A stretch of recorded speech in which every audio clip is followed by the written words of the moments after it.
आज हम बतख की एक ऐसी नस्ल की बात करेंगे जो वर्ल्ड में सबसे नंबर वन ब्रीड है मीट के पर्पस से।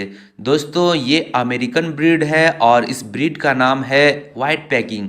दोस्तों वाइट पैकिंग का मेरा ये पहला फार्मिंग है और मैंने वाइट पैकिंग का फार्मिंग करने के पहले मेरे मन में जो सवाल थे वो आपके मन में भी होंगे। तो दोस्तों वो सवाल क्या थे, वो सवाल और उस सवाल के जवाब मैं इस वीडियो में आपको देता हूं। चलिए इस वीडियो को शुरू करते हैं।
तो दोस्तों पहला सवाल जो मेरे मन में था और आपके मन में भी होगा कि वाइट पैकिंग का फार्मिंग करने के पहले इसके जो चिक्स हैं कहाँ पे मिलेंगे और इसकी प्राइस क्या होगी। तो दोस्तों इसके चिक्स लगभग ऑल ओवर इंडिया में सभी जगह मिल जाएंगे। आपको किसी भी हैचरी से संपर्क कीजिए और आप इसकी प्राइस लगभग 80 रुपये से 120 रुपये तक की होती है। तो दोस्तों मैंने जो प्राइस में ख़रीदा था वो मुझे 90 रुपये पड़ा था। और दोस्तों दूसरा सवाल है ब्रूडिंग को लेके। तो क्या वाइट पैकिंग में ब्रूडिंग ज़रूरी है और ब्रूडिंग करना ज़रूरी है?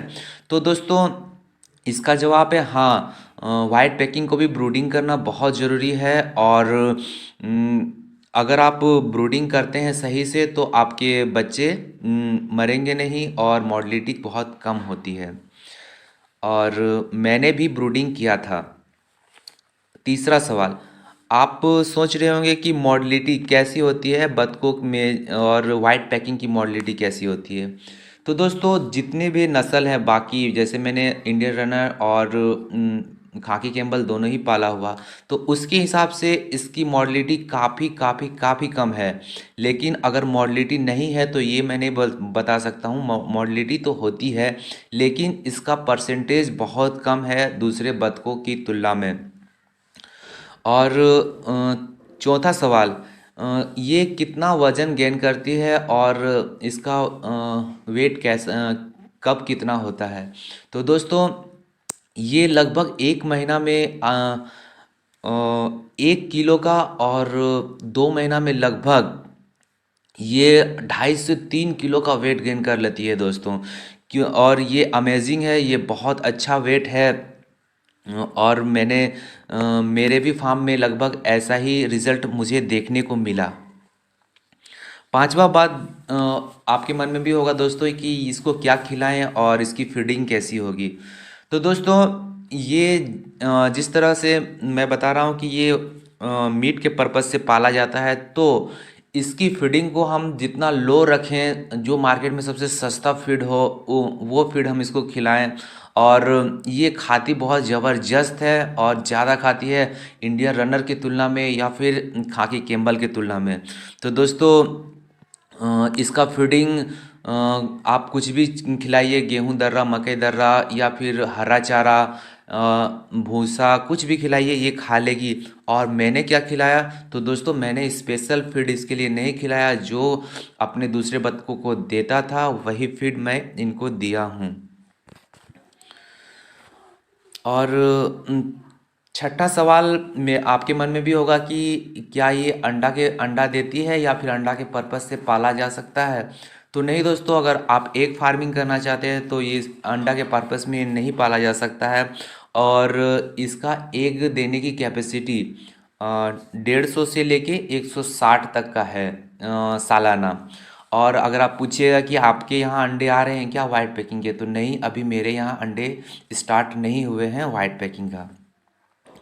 सातवां सवाल, क्या खाकी कैम्बल और वाइट पैकिंग को दोनों को साथ में पाला जा सकता है।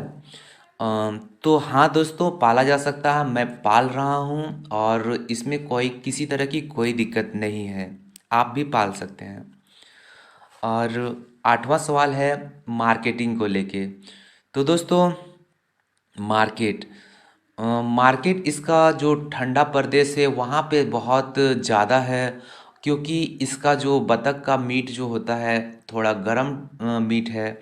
तो इसीलिए ये असम साइड में या फिर नेपाल में इसकी मीट की बहुत ज़्यादा डिमांड है। और इसका मार्केट अभी इंडिया में बन रहा है। और लगभग जैसे बॉयलर को आदमी, ऐसे तो बॉयलर मीट जो मुर्गा का होता है वो तो सभी जगह खाते हैं, लेकिन कभी भी कोई प्रॉब्लम आता है, कोई भी डिजीज आता है तो उसी के ऊपर थोप दिया जाता है। पर ऐसा नहीं होना चाहिए। तो इसलिए काफ़ी बॉयलर फार्मिंग करने वालों को नुकसान होता है। तो अभी इंडिया में लगभग प्राय जगह वाइट पैकिंग की फार्मिंग हो रही है और इसका मीट का डिमांड भी धीरे धीरे इंडिया में बढ़ रहा है। और जो सबसे नौवां और अहम पॉइंट है वो है प्रॉफिट। तो प्रॉफिट है क्या पालने में या फिर नहीं है, आपके मन में भी ये सवाल आता होगा। तो दोस्तों हाँ, प्रॉफिट का जहाँ तक बात कर लें तो वाइट पैकिंग पालने में प्रॉफिट है और बहुत अच्छा प्रॉफिट है। लेकिन आप अगर इसकी मार्केटिंग सही से कर लेते हैं तो किसी भी बिजनेस का प्रॉफिट और लॉस उसके मार्केटिंग पे ही डिपेंड करता है। अगर आप उसकी मार्केटिंग जानते हैं, उसका मार्केट जानते हैं, आप उसको तैयार करने के बाद उसको बेच लेंगे तो आपको प्रॉफिट होगा और बहुत अच्छा प्रॉफिट होगा। और अगर आप यही सवाल मेरे से पूछिएगा कि आपको प्रॉफिट हुआ क्या, तो हाँ, मुझे प्रॉफिट हुआ, क्योंकि दोस्तों मेरे यहाँ खासकर बतख के मीट का डिमांड बहुत अच्छा नहीं है, लेकिन उतना ख़राब भी नहीं है। बहुत मतलब एक कुछ सिलेक्टेड कस्टमर्स हैं जो बतख के मीट खाने बहुत पसंद करते हैं। कुछ खास वर्ग है, कुछ जो मुर्गी के मीट नहीं खाते हैं, वो हमेशा बतख के मीट खाते हैं। तो वो लोग हमेशा मेरे यहाँ से फार्म से ले जाते हैं बतख का मीट। और तो पहले क्या होता था कि मेरे पास खाकी कैम्बल के जो नर बतख थे मैं उनको देता था, वो ले जाते थे, लेकिन वो 1.5 किलो तक का ही मीट गेन कर पाते थे। तो जिसके पास बड़ा फैमिली होता था वो 2 पीस ले जाते थे। लेकिन ये वाइट पैकिंग जब से मेरे फार्म में आया तो मैं ये बतख उनको प्रोवाइड करता हूँ, वो ले जाते हैं और रिपीट ले जाते हैं। और कस्टमर जब किसी चीज़ को रिपीट करता है तो उसका मार्केट समझ लीजिए बन रहा है। और एक अच्छा रिस्पॉन्स है कस्टमर के तौर पे कि इसका मीट का टेस्ट भी अच्छा है और ज़्यादा मीट भी होता है, थोड़ा सा पैसा भी कस्टमर को कम पे करना पड़ता है मीट के हिसाब से। तो दोस्तों यही जानकारी थी मेरे पास वाइट पैकिंग को लेके। अगर ये जानकारी आपको अच्छी लगी तो प्लीज़ इस वीडियो को लाइक कर दीजिए और मेरे इस चैनल को सब्सक्राइब कर लीजिए। और अगर आप मेरे वीडियो को पहले देखना चाहते हैं, नोटिफिकेशन बिल को ऑन कर तेरा बाप आया ले, तेरा बाप आया, तेरे पापों का हिसाब आया, लाजवाब आया, बेहिसाब आया, ला इलाज आया, तेरा शराब आया।